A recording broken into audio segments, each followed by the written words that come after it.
ألف لام ميم ذلك الكتاب لا ريب فيه. وقال الله تعالى في شان حبيبه إن الله وملائكته يصلون على النبي يا أيها الذين آمنوا صلوا عليه وسلموا تسليما. اللهم صل على سيدنا مولانا محمد وعلى آل سيدنا مولانا محمد وبارك وسلم. الصلاة والسلام عليك يا سيدي يا رسول الله وعلى آلك وأصحابك يا سيدي يا حبيب الله. مولاي صل وسلم دائما أبدا على حبيبك خير الخلق كلهم. يا رب بالمصطفى بلغ مقاصدنا واغفر لنا ما مضى واسع الكرم. جب بھی ذکر سلطان مدینہ آیا، جب بھی ذکر سلطان مدینہ آیا، ماہ خورشید کے ماتھے پہ پسینہ آیا. عقل کو لذت عرفان محمد، عقل کو لذت عرفان محمد نہ ملی صلی اللہ علیہ وسلم. عقل کو عرفان لذت عرفان محمد صلی اللہ علیہ وسلم نہ ملی، عشق کے ہاتھ یہ نایاب خزینہ آیا. جو لوگ رسول اللہ صلی اللہ علیہ وسلم سے محبت کرنا چاہتے ہیں، حضور کی شان کو دیکھنا چاہتے ہیں، تو وہ عقل کے گھوڑوں کو باندھ کر عشق کے سمندر میں جب غوطہ-زن ہوتی ہیں، جب عشق کے سمندر میں ڈوبتی ہیں، تو پھر ان کو عرفان محمدی صلی اللہ علیہ وسلم نصیب ہو جاتا ہے. میں آج کی اس بابرکت رات کی نسبت سے چند معلومات آپ کو بیان کرتا ہوں. ایک آج ختم قرآن مجید ہے، اس حوالے سے ایک دو باتیں عرض کرنی ہیں. اور ایک حضور مولا کائنات حیدر کرار علی المرتضیٰ شیر خدا رضی اللہ تعالیٰ عنہ، آپ کا عرص پاک گزرا ہے، آپ کا یوم وصال گزرا ہے 21 رمضان المبارک کو. اس حوالے سے بھی ایک بات عرض کروں گا. سب سے پہلے میں نے جس آیت کریمہ کی تلاوت کا شرف حاصل کیا، اس میں سورہ بقرہ کی ابتدا حروف مقطعات سے ہے. حروف مقطعات کے بارے میں مفسرین نے یہ لکھا ہے کہ یہ اللہ اور اس کے رسول کے درمیان راز ہے. تو اس کا لیکن بعض بڑے مفسرین نے اس کی تفسیر بھی فرمائی ہے. میں اس کی تفسیر بھی کر دیتا ہوں، ترجمہ بھی کر دیتا ہوں. الف سے مراد اللہ، لام سے مراد جبرائیل، اور میم سے مراد محمد صلی اللہ علیہ وسلم. اب سمجھ میں تو آتی ہے کہ الف سے اللہ بنتا ہے، میم سے محمد صلی اللہ علیہ وسلم بنتا ہے، لیکن لام سے جبرائیل کیسے بنتا ہے؟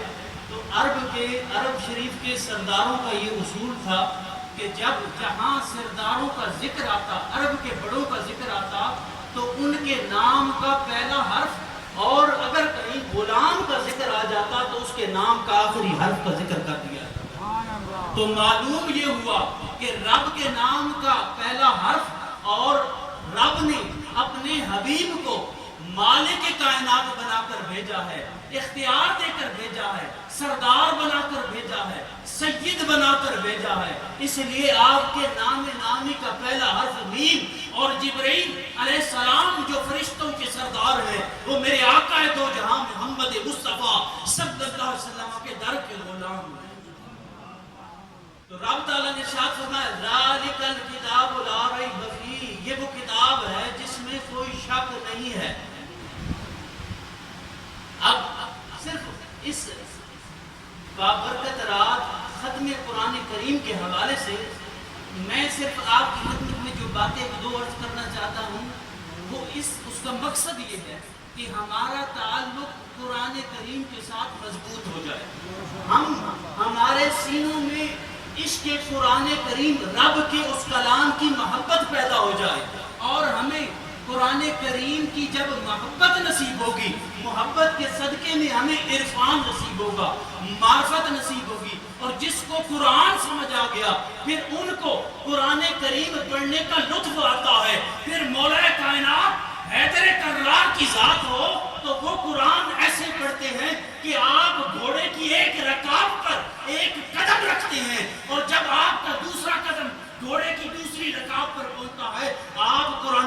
کو مکمل کر لیتے ہیں۔ یہ وہ لوگ ہیں جنہیں عرفان کلام اللہ ملا ہے، جنہیں قرآن کریم کا عرفان ملا ہے، جو جب قرآن نماز میں تلاوت فرماتے ہیں تو پھر تیر پاؤں میں لگا ہو اور درد سے نکلتا نہ ہو، جب نماز میں قرآن کریم کی تلاوت کر رہے ہوتے ہیں حضور حیدر کرار، تو آپ کا وہ تیر نکالا جاتا ہے، آپ کو اس کا احساس بھی نہیں ہوتا۔ تو ہمیں یہ دل میں سوال تو پیدا ہوتا ہے کہ وہ کیسے قرآن پڑھا کرتے تھے کہ جب وہ قرآن کریم ان کی زبان پر جاری ہوتا تھا تو پھر ان کو کسی بات کا اور خیال نہیں رہتا تھا۔ حضرت جنید بغدادی رحمۃ اللہ تعالیٰ علیہ، آپ کے زمانے کے اندر مسجدیں، کیونکہ آپ کو پتہ ہے کہ پرانے وقتوں میں مسجدیں اتنی خوبصورت نہیں ہوا کرتی تھی، سادی ہوا کرتی تھی، تو عیسائیوں نے اعتراض کیا۔ فقہ حنفیہ کا یہ اصول یاد رکھیے کہ فقہ حنفی کے اندر اجتہاد کا دروازہ کھلا ہے، وقت کی ضرورت کے مطابق فقہا جو ہیں اس کے اندر تبدیلی کرتے ہیں، آسانیاں پیدا کرتے ہیں لوگوں کے لیے قرآن و سنت کی روشنی کے اندر۔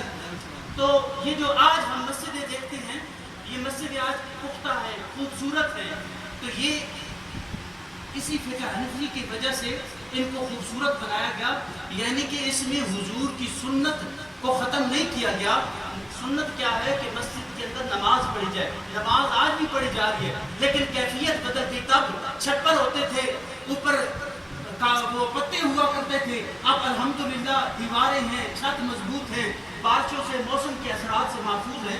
تو عیسائی نے اعتراض کر دیا، عیسائی کہنے لگا تم لوگوں کی مسجدیں دیکھو کیسی، یہ تم خدا کے اپنے رب کی عبادت کرنے آتے ہو اور یہ خدا کا گھر تم نے کیسا بنا رکھا ہے۔ ہمارے کلیسا کو دیکھو، سامنے کلیسا تھا، کلیسا کی طرف اشارہ کر کے کہنے لگا دیکھو وہ سامنے کلیسا ہے، کتنا عالی شان ہے، کتنا خوبصورت ہے، تمہاری مسجد اس کے مقابلے میں کچھ نہیں ہے۔ حضور حضرت سیدنا جنید بغدادی رحمۃ اللہ علیہ آپ پاس کھڑے تھے، آپ نے یہ سنا تو آپ نے فرمایا کہ ہماری مسجدوں میں رب کا کلام پڑھا جاتا ہے، خدا کی اس لا ریب کتاب کی تلاوت کی جاتی ہے، ان مسجدوں کی شان ان کلیساؤں سے بہت بلند ہے۔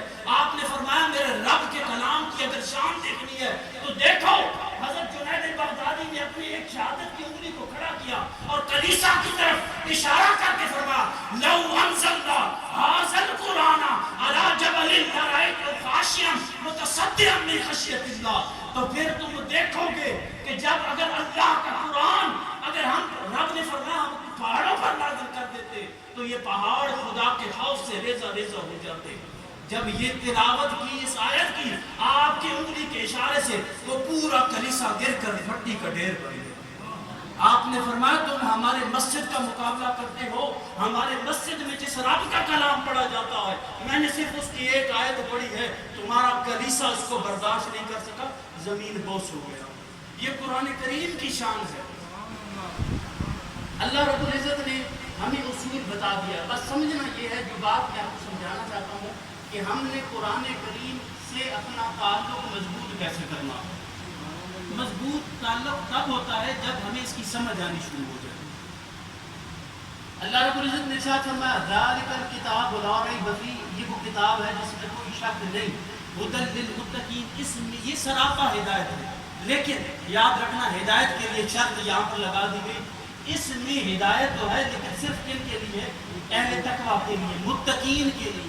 جو اہل تقویٰ ہیں صرف وہی اسے ہدایت پا سکتے ہیں، باقی اسے کوئی ہدایت نہیں پا سکے گا، کیونکہ یضل بہ کثیرا ویہدی بہ کثیرا، کئی لوگ جو ہوں گے جو اس کو پڑھ کر گمراہ ہو جائیں گے، جن کے دل صاف نہیں ہوں گے، جن کے باطن گندے ہوں گے، جب وہ قرآن پڑھیں گے تو فرمایا وما یضل بہ الا الفاسقین، ہم نہیں گمراہ کرتے سوائے ان کو جو فاسق و فاجر ہیں۔ اور فرمایا یہاں پر صرف ہدایت کس کے لیے ہے؟ اہل تقویٰ کے لیے۔ اہل تقویٰ کی 6 نشانیاں یاد رکھنی ہیں، ہم نے اپنے اندر وہ نشانیاں پیدا کرنی ہے کہ یہ نشانی اگر یہ وصف ہم میں پیدا ہو گیا، یہ اوصاف پیدا ہو گئے تو ہم قرآن کریم کو اچھے طور پر سمجھ سکیں گے، اور پھر ہمارا شمار کن میں ہوگا؟ اللہ رب العزت